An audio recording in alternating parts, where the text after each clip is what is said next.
ladies and gentlemen, esteemed guests, good morning. My name is Daniel van Otterdijk. I'm the Chief Communications Officer at DP World. It's our pleasure to host you all here at our pavilion at the World Economic Forum in Davos. I'd like to welcome you all to the launch of the Trade and Transition, a global survey of some 3,000 supply chain executives around the world and across industries. This is our third year working with The Economist Impact to capture and measure the perspectives of company leaders as they navigate the latest disruptions to global trade. Tracking their sentiments provides a valuable insight into what is being done and what needs to be done to ensure trade flows freely.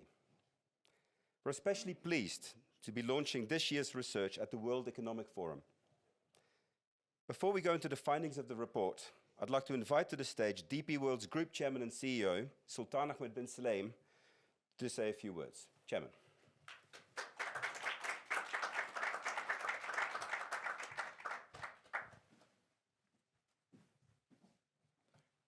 Ladies and gentlemen, good morning.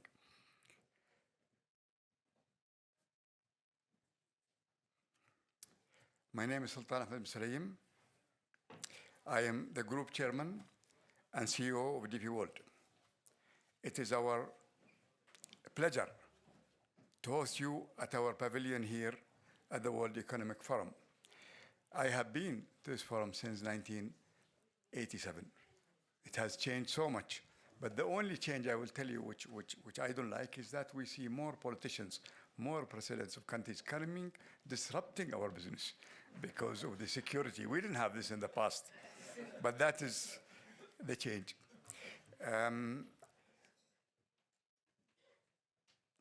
It's an exciting year to be convening the World Economic Forum. Right now, we're in the midst of an amazing explosion of innovation. And innovation is really key, especially in technology, in our business and in every business. Today, we have multiple groundbreaking platforms that are making waves. The fact that they are evolving at this scale, at the same time, is like nothing we have ever seen before. Whenever we have innovation in the past, it is one innovation and everybody gets busy with it until the next one comes. But in our business in transportation, it's amazing how these technologies are going to affect our business. Last year, we announced the metaverse, and we call it DP MetaWorld, which really want to use in our technology because it really helps us utilize this amazing technology in our business, especially as a company, which we are not in one place. We're in over 60 or 70 countries, and we have the best people, and you can't move them around. And so it's amazing when you use the metaverse for meetings, or for training, or for repairs, or for introducing a new technology. So when you look at these technologies today, how they are working together, you see metaverse, robotics, energy storage, AI, and blockchain technology, which is key in our business as well as in the financial market. We come a long way since the 19th century when the telephone or the electricity was introduced, and the cars.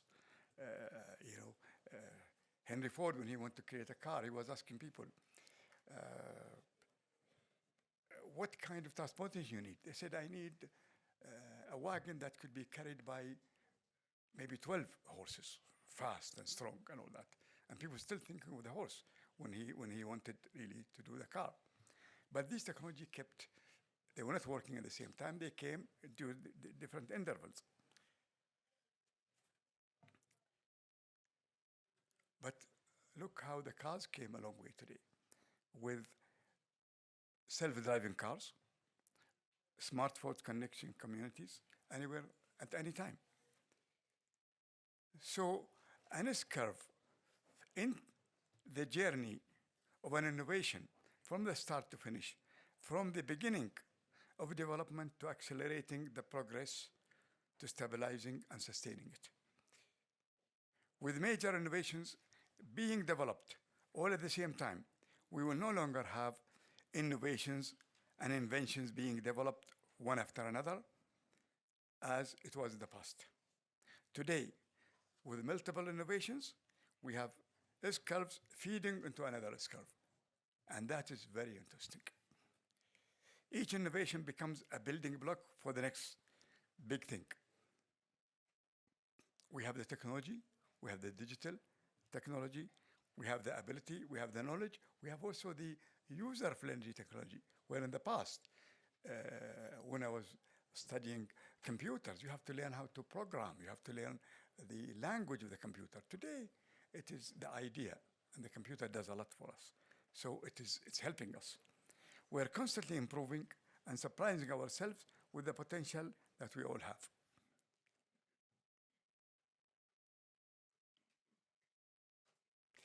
And thinking back to the 5 different innovations platform I mentioned at DP World, we are looking into all of these opportunities, how to use them, how to leverage using them for our customers. How do we make it faster, cheaper?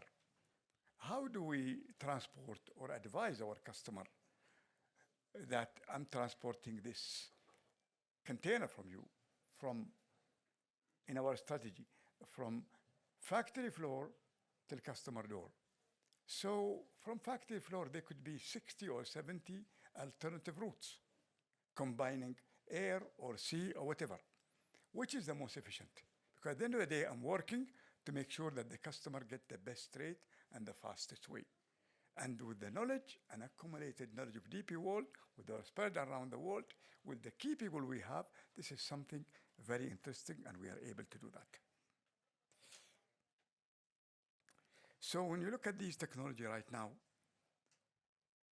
they are priced in the global equity market at 7 to 8 trillion. Less than 10% of the global equity market cap. This figure will only scale up, and in 2030, it's estimated that the value is going to be 210 trillion. Given the advancement of AI, this is likely to be even higher.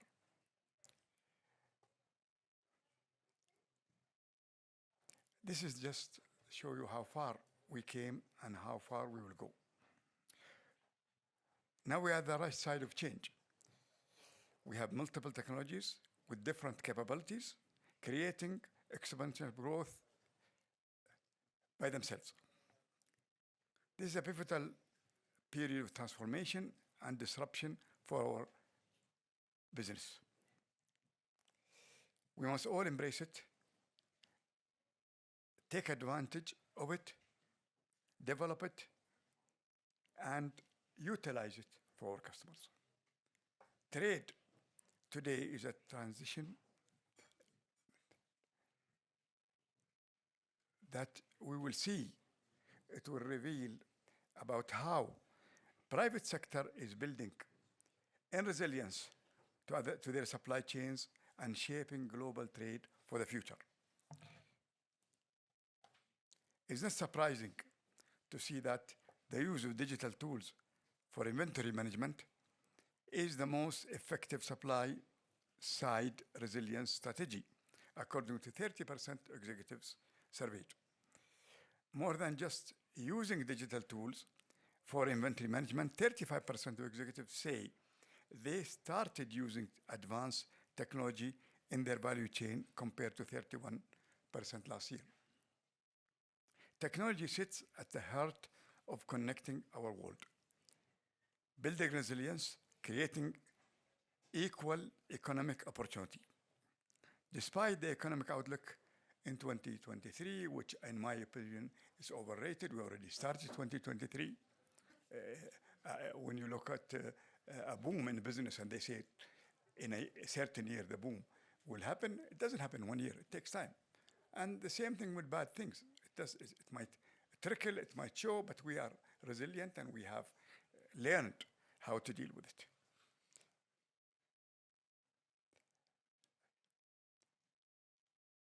Companies are prioritizing growth, particularly through an expansion of operation into new markets. With that, I will leave our partners at the Economics Impact to take deep dive into the findings of our Trade in Transition of 2023 report. Thank you very much.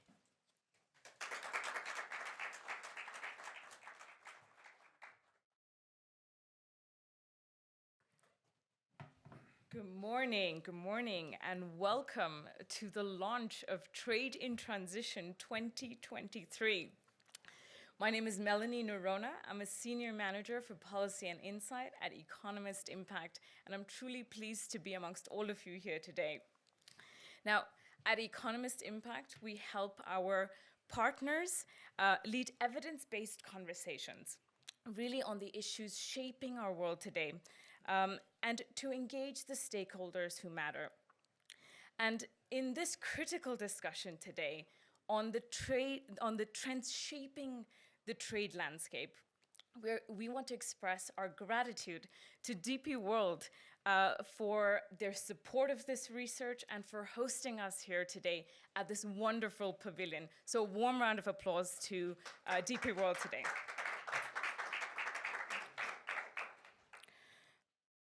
Now, the word on the street is polycrisis, as governments and businesses are really navigating the ups and downs of the global shocks that they're facing.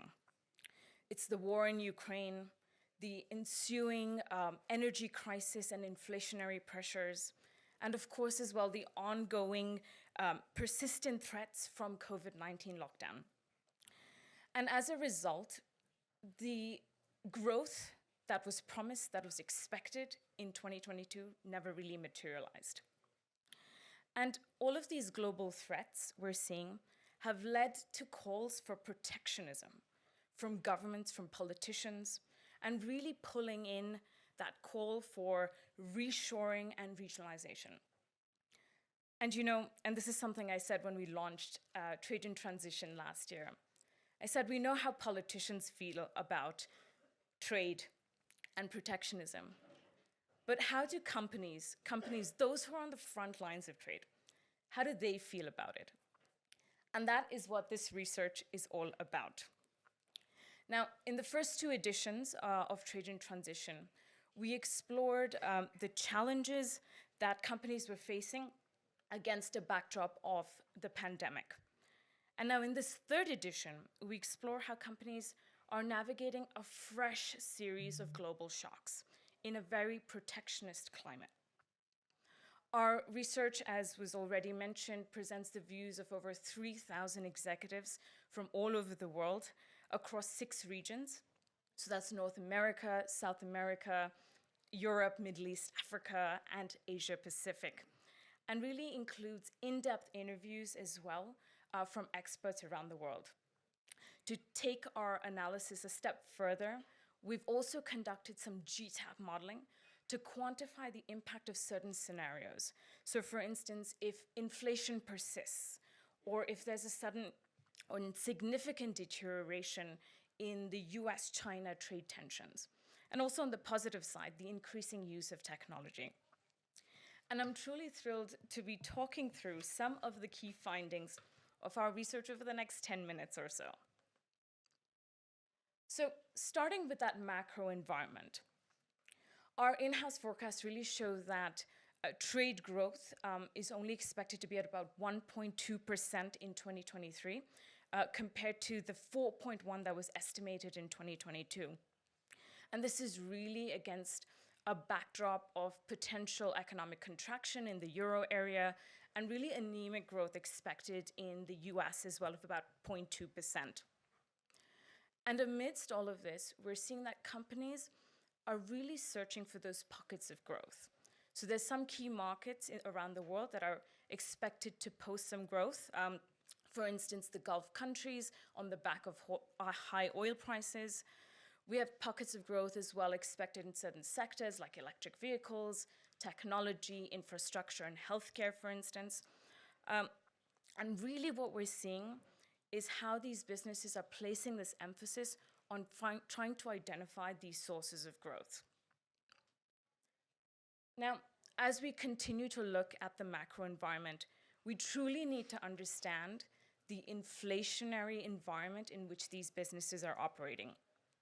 So, consistent with last year's survey, we're seeing that higher transport costs were cited as one of the major impediments to export and import growth. And in fact, overall, even our in-house inflation expectations are about 6.9% for 2023, compared with a rate of 9.9% in 2022. So a little lower, but still a very high rate of inflation. And as such, naturally, it's not surprising then that rising inflation is really the top reason for pessimism amongst our executives that we surveyed. So about 30% of executives said that this was the top reason for pessimism about global trade over the next 2 years, even more so than the 20% who cited economic recession as a reason for pessimism. In fact, from our modeling exercise, we've seen that if inflation surges more than expected, Europe will be the hardest hit, and with GDP contracting at 0.2% in this scenario. So, how are companies responding to all of this? Again, the crux of our research here. And I'll go through some of this detail over the next couple of slides. But I think the most important thing to note is that there is truly a shift in the approach to supply chain management that we're seeing. And that's really spawning what we're calling a new chapter in globalization, and possibly a shift in direction of trade as well. So one thing to note is that diversification, which we define as the increase in the number of suppliers regardless of location, that still continues to be the dominant approach. So about 47% cited this as the primary approach in 2022 compared to 48% in 2021. So quite consistent. But what's interesting, and I think this is one of the key takeaways of our research this year, is that reducing the length of supply chains, so either through regionalization or reshoring, has risen sharply since our 2021 survey. So as you can see on the screen, 20% of executives are pursuing regionalization versus just 12% in 2021, and 15% are pursuing reshoring versus just 5% in 2021. So I think this marks a really important shift, and I think this is dominating the global conversation and something we want to continue to pay close attention to. So why is this happening, though? What are the motivations for this? And we're seeing that across each of the approaches to supply chain reconfiguration, it truly is overall cost reduction and reduced risk of disruption that are the predominant drivers behind these choices. So even with reshoring and regionalization, we're seeing that government financial incentives and even local content mandates are driving these decisions, but to a lesser extent. And I think this was quite a surprising finding for us. But that doesn't mean that geopolitics is not a critical factor. In fact, we dedicated a few questions to this and explored this more deeply in the survey. And in our survey, 96% of executives were making changes to their supply chain in response to geopolitical events. And they're really adopting a range of strategies, as you can see on the screen. These include expanding into more stable and transparent markets, increasing the length of supply chains, and undertaking more due diligence. You know, in our conversations with senior executives, we really felt this pressure to create parallel supply chains. So for instance, if you're trying to navigate the US and China trade tensions, executives, particularly in Asia Pacific, told us that they were creating one network to serve China and another network to serve the US and the rest of the world. So for me, I think what's most striking here is that all of this places undue burden on companies who are already saddled with high transport costs and high inventory costs. And so clearly businesses worldwide, I think, are united in one goal, which is increasing the resilience in their trade operations. And they're doing this in many different ways. They're using digital tools for supply chain management, as the chairman just spoke about. They're increasing coordination with their suppliers. They're standardizing inputs, again, amongst a host of strategies to do this. And here too, one of our key findings from this year was that the most effective demand side and supply side strategies were also the costliest strategies. And so that really tells us that businesses are thinking long term about resilience and are even sacrificing short-term profitability for that long-term goal, and really continuing their search for efficiencies in the value chain. Now, one of the strategies for resilience has been increasing inventory buffers. And in fact, I think there was a shift in that philosophy from the early days of the pandemic, from just in time to just in case, and we've talked about this extensively. But I think it's only become more entrenched. In fact, on average, we're seeing a slight increase in the inventory buffers that companies are holding on average. I think it would be really interesting to see the direction this goes in next year, if there is an easing of any of the pressures that companies are feeling. Now, continuing the conversation about resilience strategies, one of them is digitalization. So increasing the use of digital tools was actually one of the most effective supply-side resilience strategies that companies said they adopted. So we're seeing digital platforms for supply chain management as the most widely used. We're seeing increasing use of 5G and IoT technologies. These are really complementary technologies, allowing businesses to gain wider visibility into their supply chains and that real-time insight. In terms of technologies that companies are planning to use, we're seeing greater intention to use advanced automation and robotics, as well as 3D printing. And we at Economist, in fact, find 3D printing so exciting in terms of the value chain conversation, because if you are printing components on site, that has a huge potential to shift value chains, and something, again, we'll be watching very closely in the coming years. Finally, just looking at ESG for competitiveness. Now, companies are employing a range of ESG strategies, and I think the key takeaway here is that they're looking at ESG as a means to gain access to key markets so that they're not locked out of these key markets due to compliance issues, but also really to build more robust supply chains.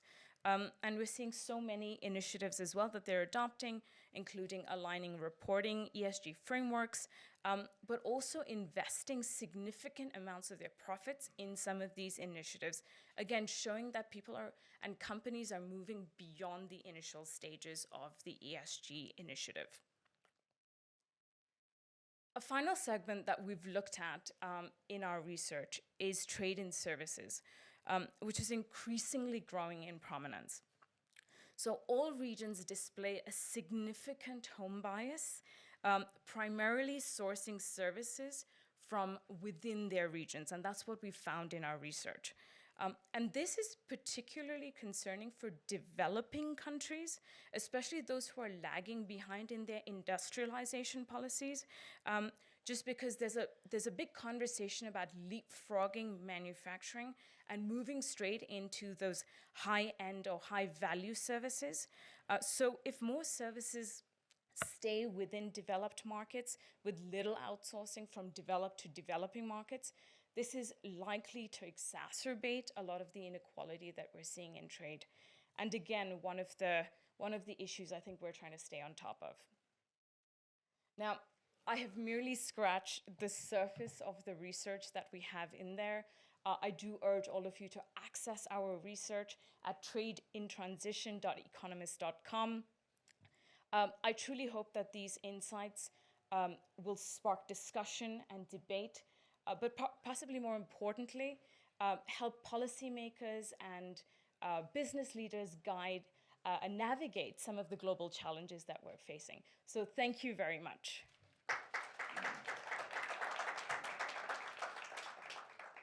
For the next part of this event, I am pleased to welcome on stage my colleague, John Ferguson, who's the Global Policy Lead on New Globalization, to lead a panel discussion delving a little bit further into our results. Please welcome John.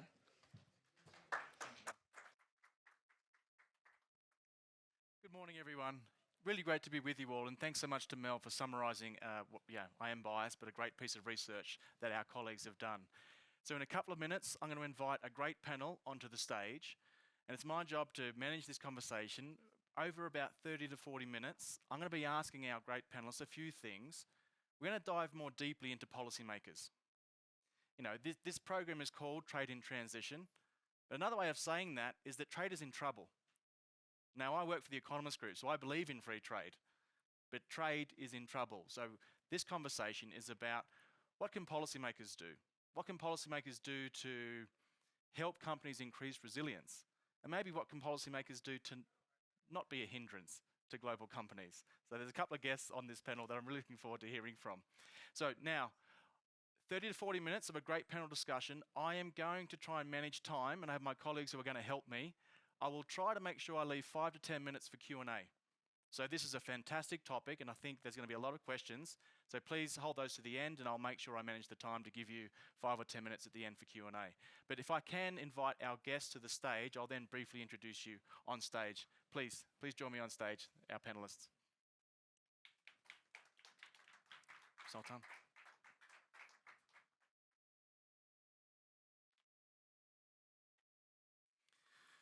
Wonderful, wonderful. Right, let me do a brief round of introductions. First of all, welcome back on stage. Thank you very much. Chairman DP World, Sultan Ahmed bin Salam. Really great to have you, and thank you again for hosting us.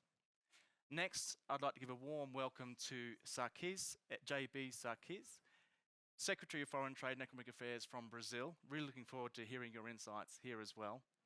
I'd also like to give a warm welcome to Hanneke Faber, President Nutrition at Unilever, a really important sort of private sector perspective there. And last but not least, over there in the corner, if that's a corner, I'd like to give a warm welcome to Eric Loeb, who's Chairman from the US Council for International Business. So we have a great panel here. Let's jump into some of the discussion. Can we start with your reflections on the research and basically what you're seeing in trade in transition? Sarkis, maybe I can start with you. Very important position, Brazil in the global economy. Any reflections on the research, or what are the main things you're seeing in terms of trade in transition? Morning, John. Thank you for having us. Thanks, DP. And Economist Impact, congratulate you for the research. I think the research brings us a kind of realization of how trade is in transition, how trade is in trouble, and eventually how trade is in resilience, if I may say so. I think resilience was an important word used both in Sultan's introduction and eventually in Melanie's presentation. As you know, since 2008, since the financial crisis of that year, I think trade has been in trouble. Trade has been growing at rates that are lower than GDP rates of growth since then. And eventually, with the recent crisis, COVID, the energy, the food security crisis, inflationary pressures, rises in interest rates, I think we are realizing that that crisis in trade can be deeper. And we have to face that with strong resilience. I do believe there is a way out. Trade is definitely an engine of growth. It's an engine of transformation, distribution of efficiencies, both in economic and environmental terms. Eventually, as we move forward, we are going to overcome the crisis.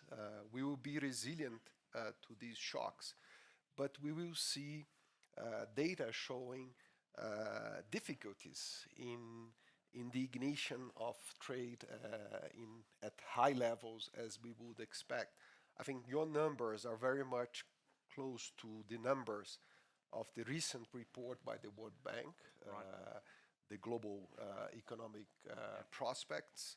So we will see from 2020 to 2024, average global growth at around 2%. This is close to about half of what we have seen during the Great Moderation just before the 2008 crisis.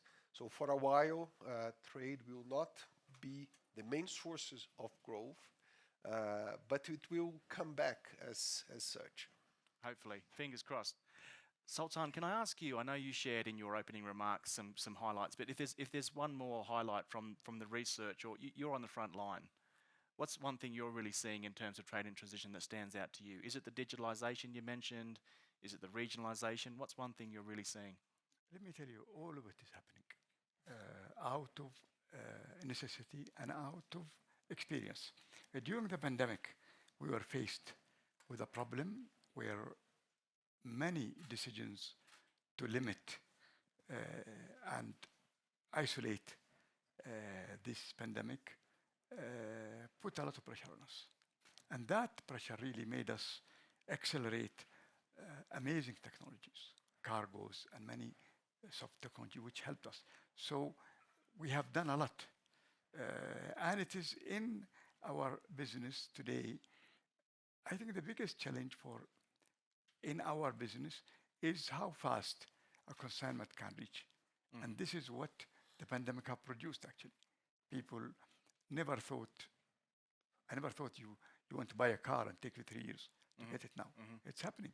So nearshoring is going to fix that because many manufacturing going to move to the supply, their supply to the consumers. But the technologies are backbone of this.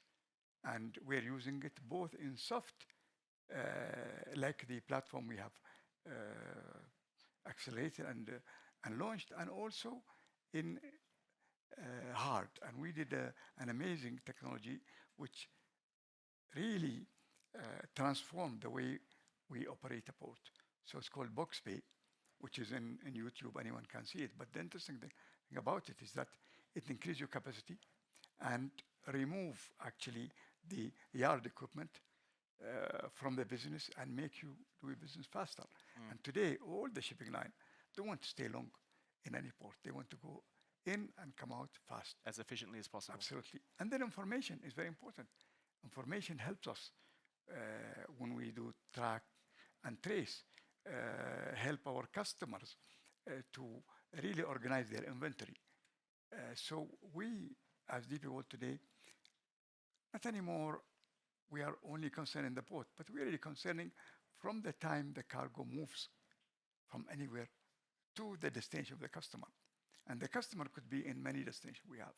And we are able, with the technology, to assist, adapt, and change and advise our customer. Right. So technology is the backbone. Right. Fantastic. So there is some optimism. I shouldn't be too gloomy, everyone.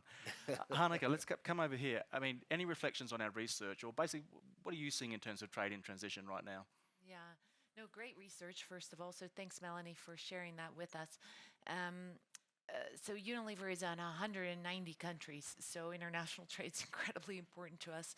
And in a way, we feed the world. We sell soups and stocks and ice cream and mayonnaise, things people use every day. So pretty much we see all the trends that Melanie talked about. All of the above. All of the above. And as we try to manage those best, three things that are really from those trends are top of mind for me every day. Resilience. People need to eat. Affordability. And that's something that I do worry about, because with increasingly countries wanting to localize supply chains, things are going to get a lot more expensive. Absolutely. So come to that. We need a balance. And the third is sustainable sourcing, because we can't just source for tomorrow. We need to eat in 5 years from now as well. So things like regenerative farming in places like Brazil are incredibly important. So what we're doing, we still have global supply chains, but we are also increasingly localizing some of our supply chains. Right. So if I take a place like Africa, we have factories across Africa. We manufacture our products in Africa.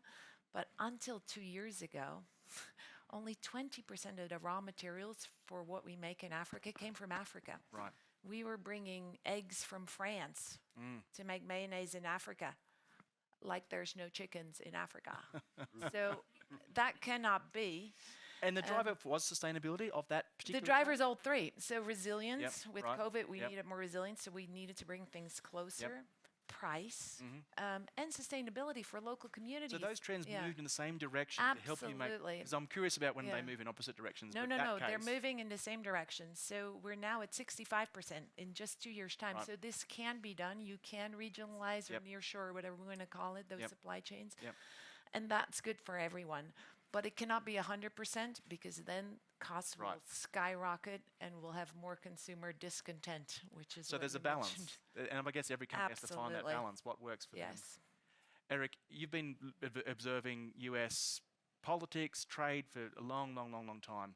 Any reflections, or what are the main things you're worried about right now in terms of the world of trade? Yeah. Well, first, thanks for arranging all this, and the study was great. And I wear a couple of hats when I think about the reflections here. One is as the chair of the U.S. Council of International Business, which represents a couple of hundred companies that are intensively involved in international trade and international trade policy.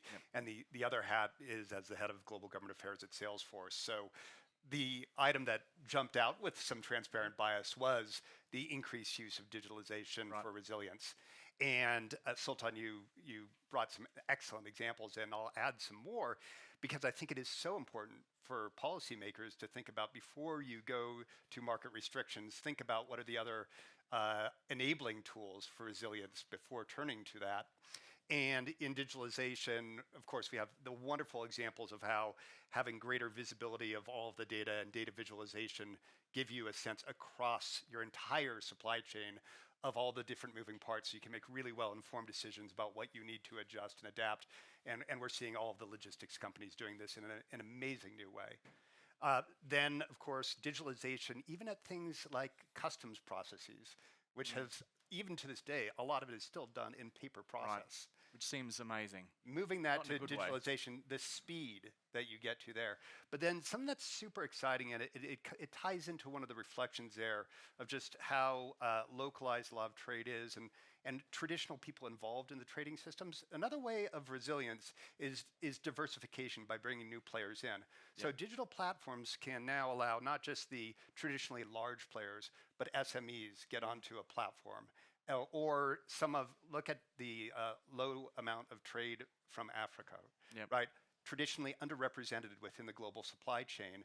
But again, some of these digital tools can create new ways to bring underrepresented countries traditionally into more activity. So just across those sets of examples initially, from an optimistic standpoint of the things that we can do other than industrial policy or market restrictions, there are a lot of other opportunities to bring resilience into supply chains all over the place. And so it was great to see that rated so highly and increasing in importance. Absolutely. Eric, let me stay with you because, again, I don't want to be too gloomy here, everyone, but I want to talk about what governments maybe shouldn't be doing. Now, if anyone read The Economist magazine that came out on Friday, you saw the cover, it was on globalization, fantastic read. Basically, what our colleagues were sort of saying is there's a lot of challenges being put in the globalization sphere by governments to think about export restrictions, export controls, subsidies, and so on. So I'm going to come to Sarkis in a minute and put some pressure on you. But let me start with Eric. Yeah. This has to be a worry. It's not just the US. You're right in the forefront there. But if the EU follows, and this could become a tit for tat in not a good way. If other countries also think, well, the US is subsidizing domestic production. If the EU does it, then if I'm in Australia, if everyone does this, this is not great for global trade. How much of a worry is this? Oh, it must be a very significant worry. Yep. And let's start from a starting point of saying that it is so important for there to be very close collaboration between government and industry in this. And Sarki, you've been in private sector quite a lot and in government, so it's a perfect example of the mixes of experiences. But yeah, we're in this together, and there are a lot of mutual interests and concerns. Now, the problem, of course, with some of the zero-sum thinking is that after, let's call it, several decades of deeply integrated global supply chains to achieve diversification and resilience, that is how industry is built. And so if there's this rapid shock of export restrictions, import restrictions, all this trade, then it takes time to absorb those mandated changes. And sometimes those changes can be done as a very blunt instrument and quickly put into place, which can cause not only the geopolitical risk and instability, but of course transition for workers and consumer costs and new supply chain shocks because of that. So the main point that I'd say is really don't underestimate the unintended consequences of replacing the experience in different industry sectors. Like Hannike's experience in the products is deep. This is your life. This is your career. Absolutely. You know your import costs. You know your suppliers. You know your shipping time. You know all of this, and all of that is really significant. So if it's replaced too quickly, you could end up with more expensive and suboptimal results. You could create actual supply chain weaknesses by single source dependencies, and then you could be stuck with having to have national subsidies or higher tariffs for a long time. So first and foremost, look to the alternatives, digital tools, and the like. Then if only if you come to the conclusion that this is essential to put some kind of restriction in place, it should be essential. It should be bound in scope and time. And you always should be looking for how can I get at my goal of resilience through competition rather than restriction. Right. Absolutely. It's going to be a really expensive world if it's every man for himself. If everyone does this. Absolutely. And I mean, inflation's already a problem. Mel's already talked about it. it's a huge problem for consumers today. People are really struggling with the basics of what they can buy. And while it sounds great, we're going to make this in my country and my country for my country, but 6 weeks later, and I'm literally saying 6 weeks later, your prices skyrocket. Look at Indonesia, which during the pandemic said, import and export restrictions on palm oil because we need it all for cooking oil ourselves. Less than a month later, they realized that their local prices skyrocketed from this. Yes. So we have to just be really careful. We need each other in the world. And yes, there's a balance of more resilient supply chains that we will localize. But for a resilient and affordable trading system for people, we also need to be able to move goods across borders. Absolutely. Well, now I come, representative in the room. Well, what's your response? How are you balancing your domestic concerns or domestic priorities with the needs of international business and global trade? definitely. Brazil has faced those crises, particularly in agriculture, as a persistent provider of food. We are behind the provision of food for about 1 billion people, be it in grains, meat, and different soil agricultural products. We haven't applied any kind of export restrictions or increased any type of subsidies or measures that are. Tempted to do so? Feeling any pressure to do so? We have very legitimate food security concerns domestically, for sure. But we are tackling those with, cash transfers, programs of transfers of income, so that people have the ability to, by themselves, decide what they want to consume. I think Brazil has learned a lot about these experience from previous administrations, Fernando Henrique, Lula 1, Lula 2, and Lula is also very much focused in his program of government in doing so. We have been firm believers of open trade in agriculture. We are working together with like-minded partners to revitalize WTO negotiations in agriculture, and also revitalize the dispute settlement system. This is needed. Enhance transparency in the organization, and we have been proposing annual meetings of ministers at the WTO, because this is a time not for fragmentation, but for being compact and responding to crises as they come. We have to have that platform, strong platform, and show to the world, to international community, to business, that there are alternatives. reshoring, regionalism, and localizing Yes. production are not necessarily equivalent to protectionism Right. or to Yeah. restriction. It could be part of resilience. There are merits in reshoring, in the reconfiguration of global value chains, as long as they are guided by, technology, knowledge, bringing efficiency, environmental efficiency, economic efficiency to different parts of the world. We know the world has been divided. Inequalities have been rising in different places.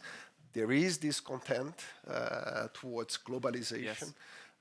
So we have, as governments, we have to work together at the G20, the BRICS, WTO, the international and multilateral fora.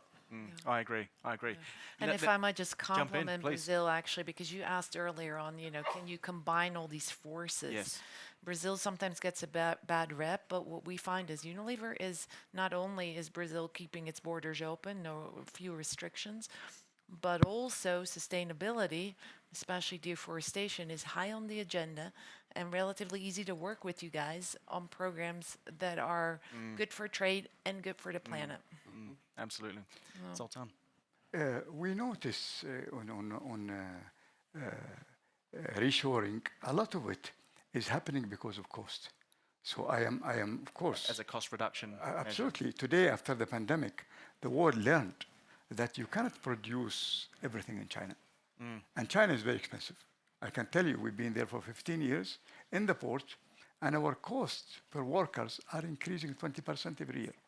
That is demanded by the workers. And if you don't give them, they'll walk out. Yep. China has 200 million tourists. China is a big country, and it's not cheap to operate. So it's not a low-wage economy anymore. It might have been Absolutely. 10, 20 years ago. But today, you will see that, Apple, for example, now we're going to manufacture the iPhone in India. They found it much cheaper. And that is kind of an nearshoring because they're coming here. If it is self-sufficiency, I don't believe in that. I believe that will increase cost because people will say, for our food strategy and all that, but that's costly. But I tell you, interesting after the Ukraine crisis, we have a dry port in Rwanda. And our manager is saying, well, we got to do something because people can't get wheat. And we realize also you have to understand the communities. The main dish is not wheat, it's maize. Okay? And there is not enough maize. But what we found out is that it's available in Africa. It doesn't need to come from Ukraine. And actually we found as much as 80,000 from 5,000 here. And we brought it to there and we distributed and people bought it. So we acted immediately to help people, but actually it was available, but knowledge about it. And when you mention about the eggs, for example, in Africa today is the lowest when it comes to trade between countries, not even 2%. It's easier to buy something from Paris to an African country rather than getting from the neighbor because of the custom duty, restriction, and infrastructure. And what we did in Central Africa is interesting. We selected Rwanda because it has a good government, easy to do business, and it's central. The problem is from Mombasa in Kenya or Dar es Salaam in Tanzania, it takes 2 weeks. And the cost is between $5,000 to $7,000 to transport it. So imagine a container from China, 1,500 to Mombasa, and from Mombasa is 7,000 almost to Rwanda. And so what we did, when we established the dry port, we looked at the cost. And we found out that it takes 2 weeks. In reality, it doesn't need 2 weeks. So by getting involved, now it is only a day. And the cost from 7,000 became to 2,800 and coming down. So there are ways to reduce costs and there are ways to give information to people. And they'll be surprised how much things they import in Kenya when it's available in Tanzania and vice versa. So from Rwanda, you can supply Burundi, Malawi, part of Tanzania, part of Kenya, part of Uganda, part of Congo, which is closer to them. Interesting. Yeah, absolutely fascinating. That's a great example. I'm going to try and remember that one. we've talked about China. I want to bring the US and China story back into this, Eric, and we'll come to you, Sarah, again. But Eric, from your perspective from the US-China relationship isn't great from a trade perspective. How are US companies trying to navigate? I mean, the theme of Davos is what? Cooperation in a fragmented world. I don't want a fragmented world. I don't think anyone up here wants a fragmented world, or anyone in the room wants a fragmented world. But there is a reality that US and China are not necessarily great trade friends right now. How are US companies navigating that challenge? Are they expecting it to be the new normal? Are they hoping it goes away in a couple of years and we get back to maybe pre-US-China trade war? How are US companies thinking about the US-China issue? Certainly, there's no one-size-fits-all. Yep. Of course, every company in every industry is going to have to assess this, and every company, depending on what they're doing, also is thinking about who are all their customers and what are their dependencies and needs between that relationship. So, without question, it's very challenging. One of the things that I always think about, and whether it's US, China, or it's frankly anything, I come back to this point discussed before about the role and the importance of business and economic trade has in stabilizing some of the volatility in geopolitics, because when you have economic relations and economic codependencies, it's a bit of a pressure relief valve of realizing that there are needs and important reasons to be working together. So even without being Pollyannish about the extent of the challenge that exists there, I still come into the conversations to say, everybody should be thinking always, not even when there are challenges, about where are the opportunities to work together to maintain that connective tissue of some interdependency, and it could be on climate and sustainability, but it is also on trade and economics, because massive macroeconomic shocks that set off in one of these largest economies of the world, they spread. And so there are still a lot of areas of work that are going on. It's obviously changing and adjusting, but I think you'll find that a lot of multinational businesses that either from China that are engaged in the US or US engaged in China, there are changes, but there is still an important role that business has of keeping an economic activity and dialogue there. So I do look at that, not Pollyannish, but of course, saying that it is an important part. The private sector role is an important part of the geopolitics and of keeping things from becoming too unstable. So that is one of the perspectives there, and there is not a world where you have total and pure decoupling, because again, going back to what we talked about before, the integration of these supply chains, economic models, even financial modeling is so interdependent. And took a long time to build. That's right. Absolutely. Sarkis, you're right, Brazil, fascinating country, almost right in the middle. How are you navigating the US-China relationship and trying to avoid choosing sides? Definitely, we don't want a fragmented world. I think the theme of Davos this year corresponds to a reality. We see fragmentation in geopolitical terms, in trade tension terms, the crisis, protectionism, unilateral restrictive measures towards agriculture, motivated by the environment, and so on and so forth. We do believe we have to set positive incentives and refrain from imposing restrictive, adverse incentives. Say, for instance, due diligence is the way forward to combat deforestation. We don't believe so. There are different types of instruments, mechanisms, incentives that we should agree on multilaterally, internationally. So in many ways, carbon markets can be a good response to our challenges. So we have to use market incentives and also in terms of international politics, be compact, as it said, in the WTO, in G20, designing those incentives in a smart way. There might be some bifurcation in very sensitive, strategic, technological sectors. We understand that. We have to remain resilient and very much consequential in in this transition of trade towards sustainable development.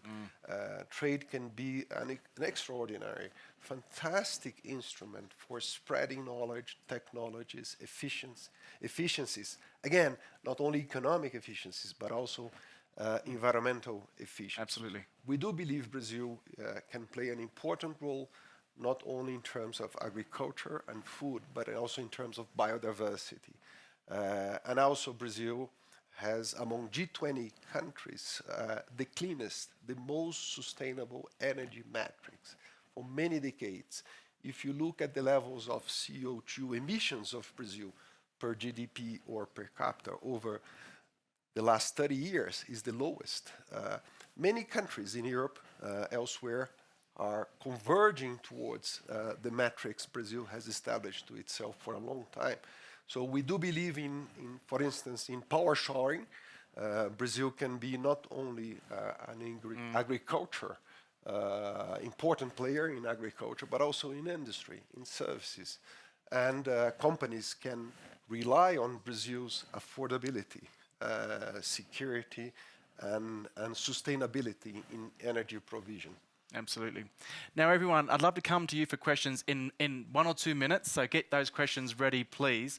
But Hanneke, just one last quick question before we turn to the audience. How are you navigating that complex US-China relationship?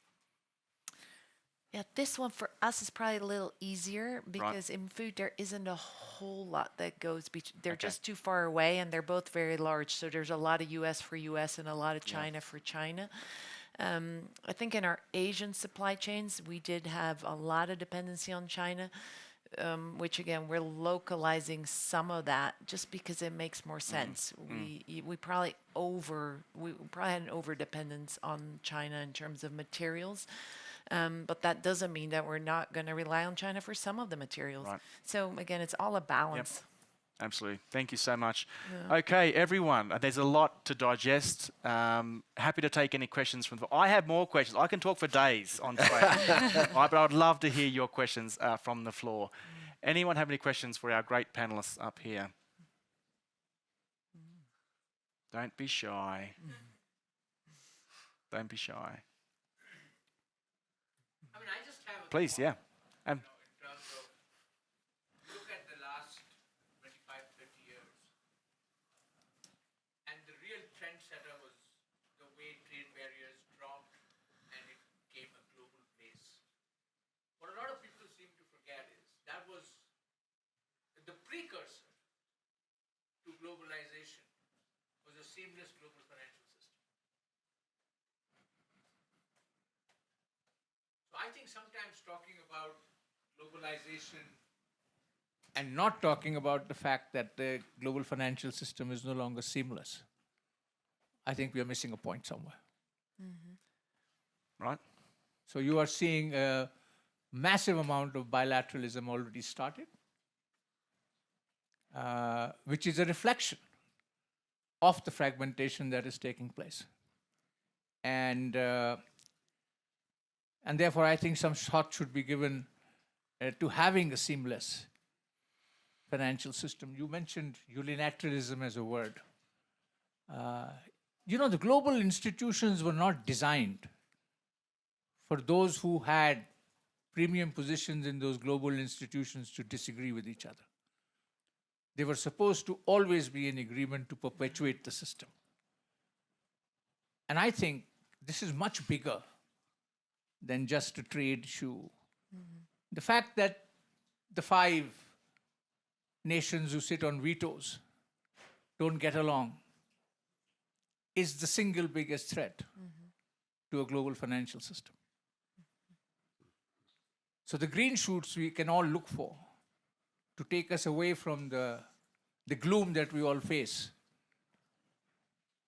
is the solution around what is creating the problem.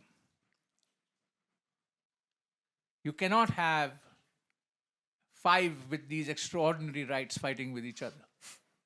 The institutional framework will simply fail. And I think that's the biggest risk. Right. So any thoughts from anyone up here on just that risk to financial fragmentation that's being led by some of this disintegration? But Obviously, finance and trade are two sides of the same coin. We can't really have one without the other. But any thoughts from anyone up here about the problems we're facing on the sort of financial fragmentation? Any thoughts? No, I'd love to actually hear from you, because you just mentioned WTO and the importance of actually getting to some kinds of agreements, even though we might not always get along. Do you see a future for those institutions? I tend to be optimistic, but very aware of the reality of fragmentation we are confronting. I think MC12, the ministerial conference of the WTO, the latest one, was very successful despite those difficulties, the geopolitical tensions, the US-China trade tensions. We've managed to cooperate, to act in a consequential, responsible manner, especially the leading economies, and find ways to compromise and to agree on a fisheries agreement, one that was pending for a long, long time, which can have important impact to sustainability of the oceans, of the fishing activities, and so on and so forth. I do believe the multilateral institutions have to focus more and more on the SDGs, on the 2030 agenda. I think finance can play an important role in this regard. The multilateral development banks, by de-risking, by being strengthened in their capitalization, taking more risk to bring investors, private sector investors, to sustainable infrastructure, to the needs of those who are really discontent with the system, the poor, water, sanitation, urban mobility, renewable energy, and so on and so forth. So we have, in a way, to rebuild our financial system towards that end, and this goes hand in hand with trade. So we definitely, as from an optimistic angle, we have to believe we are in a transition towards more sustainability. Absolutely. Yeah, another question in the middle. Thank you so much. The gentleman there. Yeah, it's a great panel, thanks. Phil Aldrich from Bloomberg. Just on the US subsidies and the potential for sort of subsidy warfare with the EU, how do you see that playing out? And obviously this actually kind of does relate to WTO sort of trade rules and global regulations. And are they just going to be overlooked, do you think, and there's going to be this kind of sort of greater fragmentation? Any thoughts? Anyone? Well, I mean, Eric? it goes back a bit to my comments before. We can't underestimate the risk of the moment that we're in, because there is absolutely this rapid escalation of market restrictions and industrial policy, and indeed the Economist cover story this week captured it well. There's zero-sum thinking. And it has an immediate political appeal to say, I can do better at the expense of someone else. But I do deeply believe that the risk there is it does not capture the unintended consequences. And whether it is the immediate impacts that new export restrictions or import restrictions have as a real shock to global organizations that have been relying on more of a free trade model, that's one part. But then again, if what you have is, as well asked, one country does this, so the other one does that, and then another one jumps in, you move so rapidly into fragmentation that whereas the stated goal with good intention is resilience, the outcome is actually a greater shock. We just can't have it. We just can't have that. I mean, that's going to be detrimental for all of us in the room. Yeah. Yeah.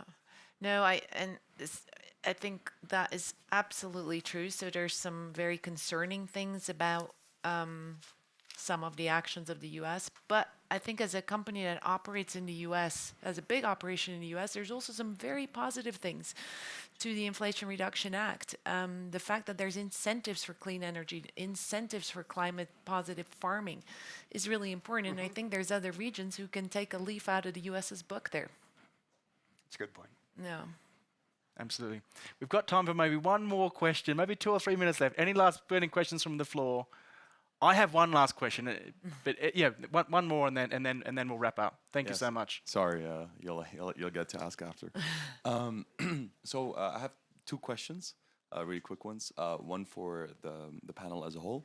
How do you balance between deglobalization and environmental concerns and sustainability when you're talking about international trade? And how do you address those concerns for some countries or governments that would be concerned about that? And maybe a question specifically for Sultan. How important is technology and AI in facilitating the trade, reducing costs, and integrating all the logistics and the warehousing expenses involved? First question. Yeah. I'm not sure I got your point on your first question. You mentioned deglobalization and environmental objectives. As I said before, trade is an important engine to share efficiencies, to distribute efficiencies across internationally. So, and these efficiencies, they are not only economic efficiencies, technological efficiencies, but also environmental efficiencies. You go to the classics, the liberal trade, classical theorists, Smith and Ricardo. It's both about, it's about efficiencies, and it's about, if Brazil produces food in a more competitive manner, using less of land, having abundant natural resources, we should be buying this stuff from Brazil. The reverse applies.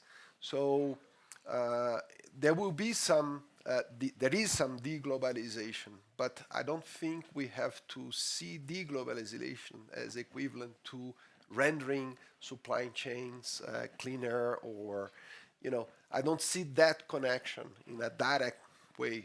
So we have to be cautious. Thank you. I will stop there. Absolutely. Yeah. And just to build on that, as a company, we have an absolute responsibility to our shareholders and to our consumers to give them the most affordable price for what they're going to buy. But at the same time, we have a commitment to be 100% deforestation free next year. So if I have a choice where I'm going to buy my soy or my wheat, I'm going to look for the most cost effective, but I'm also going to look for, is it deforestation free? And there's other environmental things I'm going to be looking for. And there's always choices of where you buy from, and those need to come together. I mean, it's Eric, yep. And then I'll go to Sultan for the last word. Eric. Just that sustainability, it's not an issue for tomorrow, it's an issue now, and it's not only about the environment, it is a business issue, absolutely, and that sometimes gets lost in some of the political debates, but it is a fundamental business issue, starting from the most basic, no planet, no business, and you just work backwards from that. Absolutely. Last word, Thank Sultan, you. the importance of AI. Not only AI, but any digital solutions are helping us in our business. In every business, we strive to reduce our cost, to curb our cost from going up.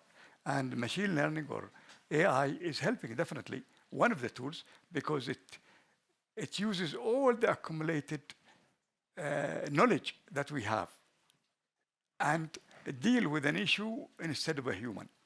So that's definitely helping us in our business, and this is part of our business today. It's not just we're using it, we need it. But then, one last comment I want to make, which is not to do with the question, is we're not politicians, so we're businessmen, but we understand sometimes the tendency for protectionism. And my question really is, WTO is supposed to be dealing with this. How effective are they? Because nobody, for example, says, oh, by the way, I'm just telling everybody, in a year, I'm going to restrict import something. These things happen immediately. Yes. And that disrupt business. You could have a shipment coming to a customer from somewhere, and by that time it reaches, the charges or the restriction or the duty suddenly increase. This is disturbing, and this is not in our control. Absolutely. We need to reform the WTO. Right, let's draw this. Let's draw this to an end. I was going to ask our great panelists about a bit of a forecast, put them on the spot. If trade is in transition to what? But let's leave that question for the networking over 10 or 15 minutes. 3 rounds of thank yous. I really want to thank you all for coming. My alarm was set for 5:45. This is really early for me. So thank you all so much for coming. I want to thank our great panelists. Thank you so much. And lastly, I just want to thank DP World for hosting us at this great venue, and thank you much for supporting our research. Great topic, critical topic, and really important if we are going to move trade out of transition into something more positive in the future. But thank you all for joining us, and thanks again for the great panel here. Thank you, everyone. Thank you, John. Thank you very much.